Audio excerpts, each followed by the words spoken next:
Hello YouTube, welcome to Curious Me channel. This is Shabazz Khan, and in this video we will learn about layouts and sections in MVC. This is continuation from our previous videos, and to check out those videos you can see the link in the description down below and in the tabs here as well.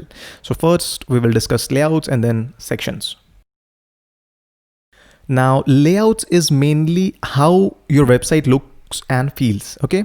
And if you know that our UI contains common UI components such as navigation bars, menus, headers, etc. All right, they all are same throughout our application and share same CSS and style. Now, if you have a look at this diagram, you'll see that there is a header, navigation, and this footer. Now you can imagine this, that every time you click on this navigation to go to a different page, this header, this footer, and this navigation will never change. Only this content section will change. Okay. And this header, navigation, and footer, they all share the same CSS, same HTML, same style design language across your application. So what we do in MVC is we create this header, this navigation, and this footer in a file called layout file. And that layout file is used across our application. Okay, so this reduces the amount of code that we write. Now, how do we do that? To look at that, let's go and explore our application. Okay, so now that we are in our application, let me quickly run this application. dot now .NET run. Okay, our application is running. Let's open the browser. And here you can see that our application is running. If you are following this tutorial, you must be knowing that we have only written a few codes here and there. Okay, if I go to this blog index, you will see that there is no code that is written which will bring about this navigation bar. Okay, let me quickly go back to application. Okay, so here you'll see inside our home, still there is nowhere the navigation code is written. So where is it? It is inside this shared folder. If you open the shared folder, you'll quickly notice that there is one layout.cshtml, and inside that layout.cshtml, all our layout related code is written. Okay, so this is the layout file where we keep all our common HTML, CSS, and JavaScript files. Okay, now let's create one layout file for ourselves and then see how it works. Now to create a layout file, I'll simply go to shared and I'll create one file. Now, as usual, all the shared or all the views that are not part of your controllers always should start with an underscore. Okay, this is a convention. So what we'll do is I'll write the name that I want for my layout. So I'll simply write user layout dot .cshtml. That's it. That's all I have to do. Now inside that, I'll paste some code. Okay, now that I have pasted our code, so this code is just, I have copied this from layout and I have pasted in user layout.cshtml, and I have did a little bit of changes to make our navigation background darker. So basically I have removed this BG white and I have added a new class here to make our font white. We'll discuss all these classes later, but for now just I'll show it to you what we have done. So basically I have created my layout file. Okay, now I want to use this layout file. Where can I use this layout file? I'll simply go inside my home, and inside the index, inside any of the view you want, inside blog home, open the view, open the file where you want to use the layout, go in the, so if you don't have this section, add a code section by adding @ and then curly braces, and inside that you can simply use this layout member. So if I can simply use the layout member, and then I can write the name of my layout, user layout. That's it. That's all I have to do. Now I'll save this and I'll go and I'll run the application. Okay, once our application is running, let's open our browser. Let's refresh this. And the moment you refresh it, you'll see that the background is darker and your font colors are white. I have also removed this home controller from here. Now, this specific layout is only being used in this view, this home index view, not in this privacy view. Why? Because in the index itself, I have exclusively set this layout to user layout. Now, what will happen if I go to privacy? So let's go to privacy and see the older layout is still being used. Okay, so this is how you create and use a layout. Okay, so now you must be wondering, Well, do I need to declare this layout in every view? And another question you might be having is, why is there no layout in this privacy view, and yet privacy is being able to use our shared layout view? How is that possible? Well, to answer this question, there is one ViewStart file that we have. If you notice here in our template, there is a ViewStart.cshtml file. And if you click on this ViewStart.cshtml file, you will realize that it has a definition for layout. What is the purpose of this ViewStart file?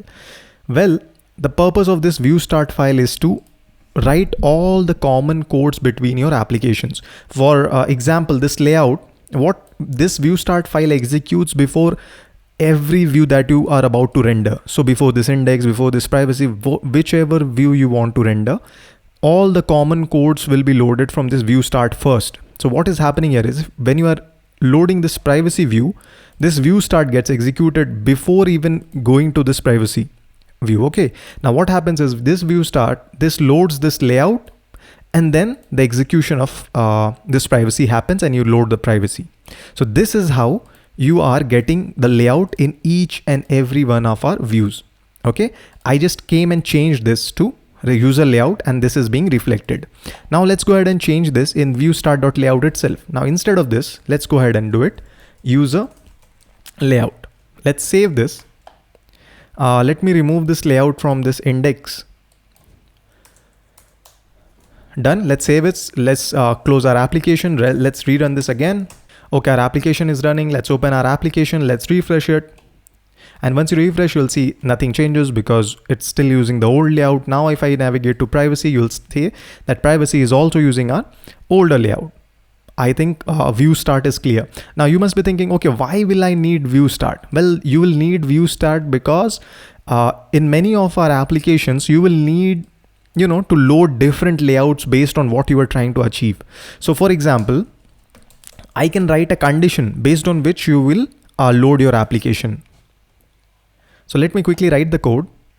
Okay, so this is the code that I have written. Well, this code basically sees the value of your action, and if that action that you are trying to invoke is privacy, it will load the older layout. Otherwise, it will load the new layout. Okay, so let's comment this out. Let's save this. Let's rerun our application. Once our application is running, let me go ahead and refresh this. Let's go to this home page. Now, when you go to home page, nothing changes because in our condition, the action invoked is not privacy. When I click on privacy, this code loads the older view based on our condition that we have defined in this ViewStart file. So this signifies that you can load your administrator view for administrator user. You can use your normal user layout for normal user. So since we do not have any administrator user, we have used this privacy hack to show it to you. So yeah, that's ViewStart. And one more thing, ViewStart is hierarchical. Suppose if you have a ViewStart here in main views folder, and if you have another ViewStart in this home folder. So let me quickly copy this. Let me copy this and let me paste this in this home. Now there are two ViewStarts. Okay. Now ViewStart should always be inside the folder, like this controller folder. This should be inside the controller folder if you want a ViewStart to take action in for this specific controller itself. Now inside this view, what I'll do is I'll write that always use this layout, no matter what, always use the, just give me a minute. Now, if you see inside our ViewStart, inside our home controllers folder, view folder, we have created one ViewStart.cshtml, and in this CSHTML, I've said that always use this layout. And in the main ViewStart.cshtml, I'll just remove this code and I'll say that always use this user layout. So what will happen is this, first this ViewStart will get loaded, and then this ViewStart will get loaded if I'm going to reach index. Okay, so this ViewStart will only affect this index and privacy views. So this is how it works. If you are placing your ViewStart inside a controller's view folder, that will only affect that controller's view and not this blog view. So if I'm trying to access this home, this ViewStart will override the setting which was present in the main ViewStart. So in the main ViewStart, we have said that we'll use user layout, and in the controllers view folder, we have said that we'll use the older layout. So let's rerun our application and see what happens. Okay, so let's open our browser. Let's refresh. So let's open our browser. Let me go back to the core application and let's refresh. And you can see that the older layout is being used. So this proves that this ViewStart is overriding the main ViewStart.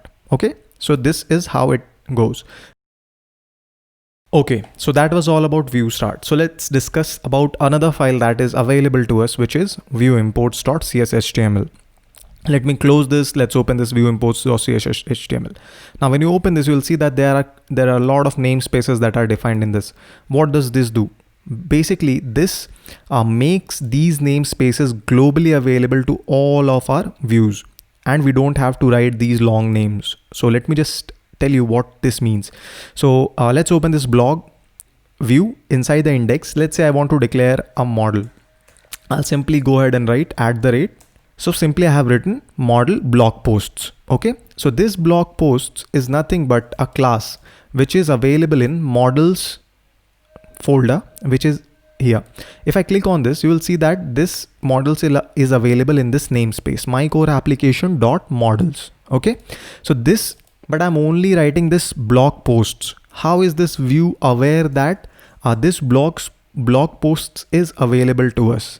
Well, this is because inside this ViewImports.cshtml, I have already defined this namespace. And what this is doing is it is making all of our views aware that this namespace exists. And that is why our blog view, it knows that this blog posts class is available to us. That is simple as that. So let me quickly open this and let's run our application. It runs fine anyways. So let me stop it. And let's go back, and what we will do is we'll just comment this out. Okay, once we have commented it out, let me go ahead and quickly run our application. But before that, let me go here. So the moment you run this application, you will get an error. This error will say that the namespace for error view model could not be found. The namespace for blog posts could not be found. So these errors will come. Why these errors are coming? Because what I have done here is I have removed the namespace under which both this blog post and this error view model were present. Okay, so let us undo this comment and let's save it. Let's rerun our application again. So basically this ViewImports file allows us to import our namespaces at a single place, which will make our classes globally available to all of the views. So this is the purpose of this ViewImports file. I hope that is clear.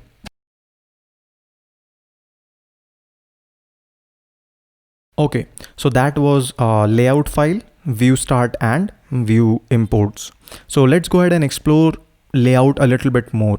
So let me go to this view and let's go to the layout. Let's open the layout folder that we created. This is user layout. Inside that user layout, you must be wondering, where is this view getting rendered? So basically, to answer your question, the view is getting rendered here. Literally the name is RenderBody. Now let's open our diagram and explore with that. As you can see here, that RenderBody is, so we have created our header. We don't have navigation for as of now, and our footer is also not present. So we have one header. Okay. Now that RenderBody is where our content is being rendered. So when you click on privacy, when you click on view, only this amount and only this content is getting loaded in place of that RenderBody method. So let's go back to our application. So all the view that we have declared here inside this index.cshtml, this div is getting loaded. So that part will be replaced by this method. Okay. So this is how layout works. Now, one more thing you'll notice here is this render section is present. So let's discuss what is this render section. Okay, so this render section method, this allows us to load and arrange our section in our views. So let's see how we can create a section and how we can use it. So for that, let's open our view folder. Let's go to index and simply let's go ahead and create a section. Now to create a section, I'll do @ and I'll write down section. Once I've written the section, I'll have to name the section. So what I'll do is my simple section. Okay. Now once that is done, what I'll do is inside the section, I can write whatever code I want to write. I can write a div. So let's write a div as of now. Inside that div, let's add a header. Okay, simple as that. Our section is ready. So what we can do with this is I'll go back to my layout. Inside that layout, just like this this is written here, I can write my own section and I can place it anywhere I want. So let's go ahead and place it right above my header. And to render a section, I'll simply use, of course, render section. And then inside that, I'll write the name. So what is the name of my section? My simple section. That's it. Now the second parameter is that section required? I'll say false. We'll see what this required does. So let's save this. Okay. Let's stop the application and rerun this. Okay, let's open our browser. Let's refresh this. Oh wait, sorry. Yeah, I now realize what the issue is. Actually, we have defined inside this user layout, but we are using this layout section. Let me delete this file from here. Okay. Let's stop this application. Let's rerun this. Okay, let's open our browser, refresh this. And here you can see our section is being rendered. Now, let's explore this a little further. So basically, this section will only be available to the view where it has been created. For example, this home view. If I go to privacy, there is no section. Why? Because we have defined this section inside our home index. Okay, this home index. Here our section is present. So this is how it works. Now let's go ahead and do some more thing. So let's head back to our layout. And what we'll do is I'll make this required to true. Now, if I have done this true, and if I do not have this section in my view, okay, this will error out because I require this section whenever this view is being loaded.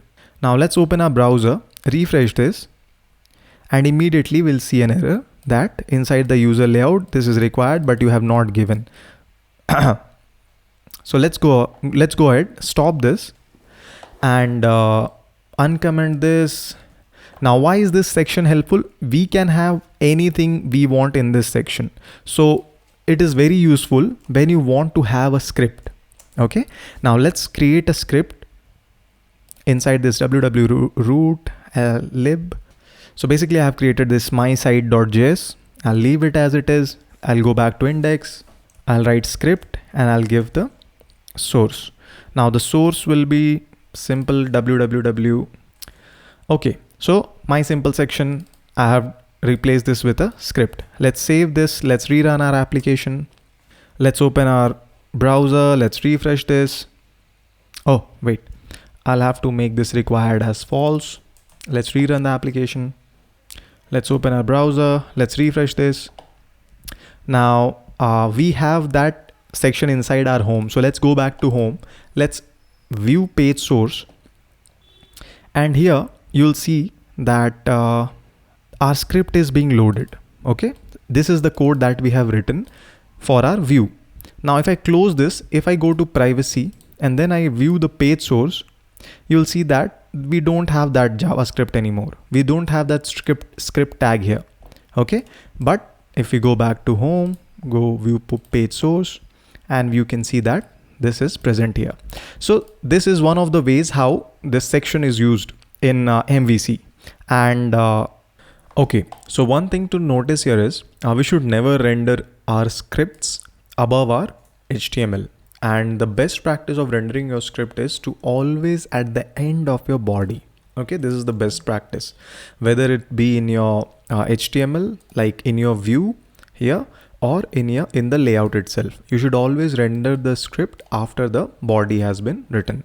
It's a good practice. Now, apart from this, one more thing I'd like to discuss here is if I do this required to true, let's save and run this application. Let's open our browser, and here is, you see it will run properly. But when I go to privacy, you'll see that there is still an error. Why? Because the My Simple selection is required by our layout itself, and that My Simple section should be present in each of the views that is being rendered right now. So when I do this My Simple selection as required true, our layout will accept this section for all of our views. Okay, so that's why our home, inside our home, we have this section, but inside privacy view, we don't have that section. So if you go back to our browser, you'll realize that when I go to home, it works properly, and when I go to privacy, it will not work properly. Now to verify that, what we can do is we can simply go here, copy this and paste this section in our privacy itself. Now stop this, rerun our application. Okay, let's open our browser. Let's refresh this. And now you see it works properly. Okay, so this is what I missed earlier, but this is one of the important points, that when you make anything required, any section required in the layout expects that section to be present in each and every view. So yeah, that was all about layouts and sections, and we saw how we can create a layout and then render our content around that layout using this RenderBody method. And we also saw that how we can use this render section to render either an HTML component for our view, or we can render view specific JavaScript using this render section method. So yeah, this is all for this video, and make sure you like and subscribe, and thank you and have a great day ahead. Yep, bye bye.